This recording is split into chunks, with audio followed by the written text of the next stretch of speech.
How serious are you about change? How serious are you about taking your life to that next level that you know that you can get to? How serious are you about making the necessary sacrifices that you know that you need to make in order to get to where you want to get to? How serious are you about cutting off those people that you know that are draining your energy and aren't contributing to your success in any way? There's a lot of things that we need to uncover in order to get to that next level in life, right? But so many of us are being held back by the same things, and oftentimes, we're unaware of these things that we need to let go of in order to get to where we're trying to get to. Bro, I know if you clicked on this video, personal development is something that you think about a lot. It's something that you want to commit yourself to, but you've been struggling to find ways to remain consistent. But you know that in order to feel fulfilled in the way that you want to feel fulfilled, there are some necessary changes that you need to make in your life. It's just a matter of really assessing how serious you are about this process. A lot of times, we get so caught up in giving to our friends, our family, but we lose sight of the fact that in order to give to the people around us in the best way that we can, we must first give to ourselves and grow ourselves so then we can share the fruit that we bear from nurturing ourselves. You know what I'm saying? There's so many different aspects of, developing yourself and reaching your highest potential. And you know within yourself the areas in which you lack, and you know the areas in which you thrive, right? But now it's a matter of using the strengths that you have and utilizing those strengths to turn your weaknesses into strengths as well, right? But I really can't emphasize this enough. It really does begin with your self-identity and the way that you perceive yourself. How do you view yourself? What does your self-talk look like or sound like, right? Because you can't expect reality to reflect a certain degree of, excellence if you don't perceive yourself in that same light. You know what I'm saying? And the way that we shift, the way that we see ourselves is by developing a stronger relationships with ourselves, one, and two, developing a stronger sense of respect for ourselves, which comes from the development of the relationship that we have with ourselves. And the way that you do that is, you know, commitment to your word. Commitment to your word. That is when you start to see really profound shifts in your own self-identity, your character, right? Because you see it time and time again. You know what your track record is. Every single time you tell yourself that you're going to do something, you do it. You're not waiting around for someone else to give you the motivation that you lack, right? Because you understand that you can find that motivation within yourself. A lot of us tell ourselves that, we're serious about change. We're ready for that next phase in life. We're ready for that next chapter. But seriously, bro, like on the deepest level, what are you willing to give in order to get to that next level that you know that you're capable of getting to?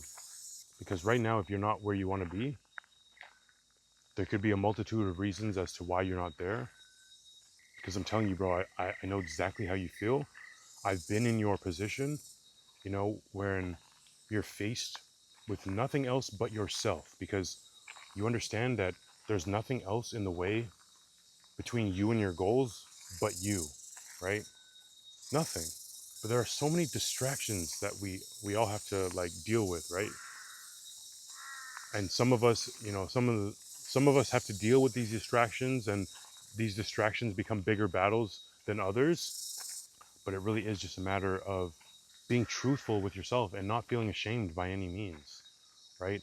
With what the primary problem is, and allowing that problem to come to surface. Oh,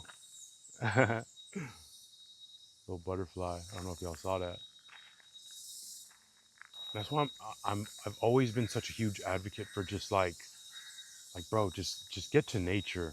You know what I mean? Like when you get yourself in the heart of all of this, that's when all the information uncovers itself, when all the clarity starts to reveal itself, right? When you start to just get the fresh ideas and all of the things that you already know within yourself, again, start to come to surface, right? When if you're just like locked in the house all day, on the computer or just distracting yourself on your phone, just trying to keep yourself busy and not making any time for stillness, you are depriving yourself of, connecting with yourself, attuning yourself with the higher version of yourself, the power that is greater than you, however you like to characterize that, whether that's, God, the universe, right?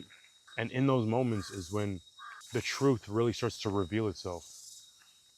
And there's nowhere to run, there's nowhere to hide, and you don't need to, right? Because a lot of us have demons, but most of us don't face those demons. And the reason most of us don't face those demons is because most of us live in this state of fear, and fear is what drives our lives instead of love, right?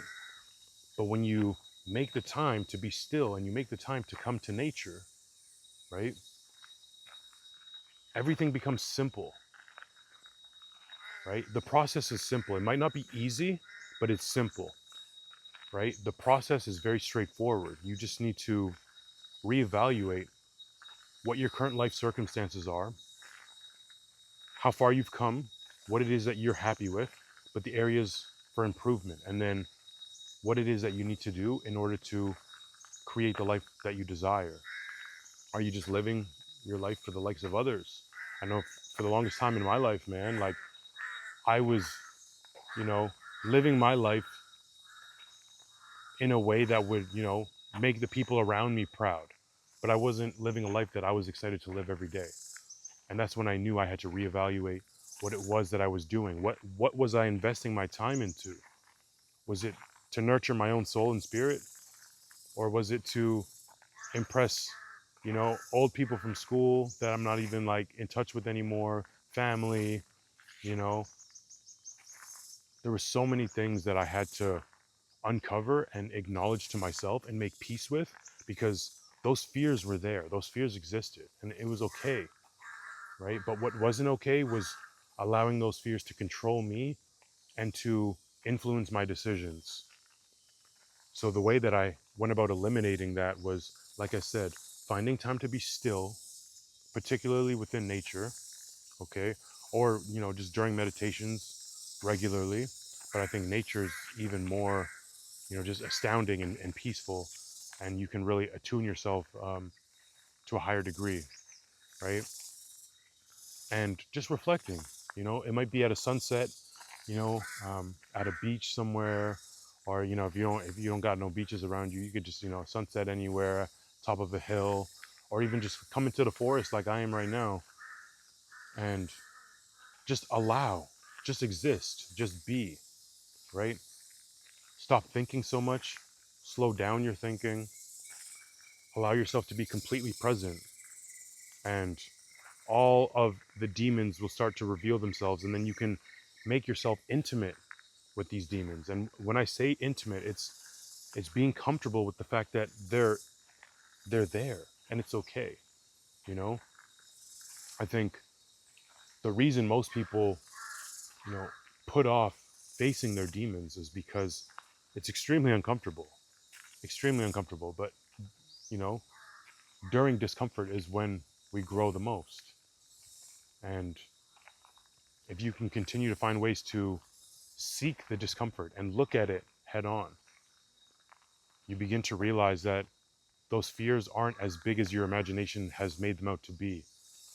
It's your imagination that is inflating the fears and making them seem so drastic. But when you come into nature, you begin to find out that they're a lot more simple and straightforward than you thought they were, right? Because you're taking life too seriously. You think like this is everything, right? You put so much importance on your goals and your timeline, doing XYZ before a certain age. And if you don't meet those timelines, like feeling the pressure of that timeline that is usually influenced by the people around us. And then as a result, the amount of importance that you put on life becomes so drastic that you can't even enjoy, the unfolding of your own journey anymore, right? Because it's attention at the end of the day, right? Attention is everything. Like, what are you focusing on? Because in most cases, what we focus on creates our level of emotion, and the level of emotion that we embody and put out into the universe is what reflects back to us, right? It's the mirror principle. For those of you that haven't heard the mirror principle, life in itself. Sorry, man. There's just so many damn bugs out here. Oh my gosh. I don't got no bug spray on, but the mirror principle is essentially what this game of life is, right? So in essence, the mirror principle implies what you place in front of the mirror, life will reveal back to you, but with a delay. It's not instantly. You know, your potential is greater than you're aware of, and I think that's what you need to truly understand is that it's not money that you lack, it's not relationships that you lack, it's not abundance that you lack. It's just your awareness to all these things that can exist that you lack, right? So shifting yourself and raising your frequency, right? And when I say you raise your frequency, you're raising your awareness, right, of God, becoming more aware of this power that is greater than you. And that is where you begin. And then on that journey, you continue to take steps forward. And then the unfolding of your reality begins to feel natural. You don't have to work so hard because you are in alignment. You know what I'm saying? I love y'all so much, and I'm sending you so much love and positive energy on your journey. I'll catch y'all in the next video, man. It's KT.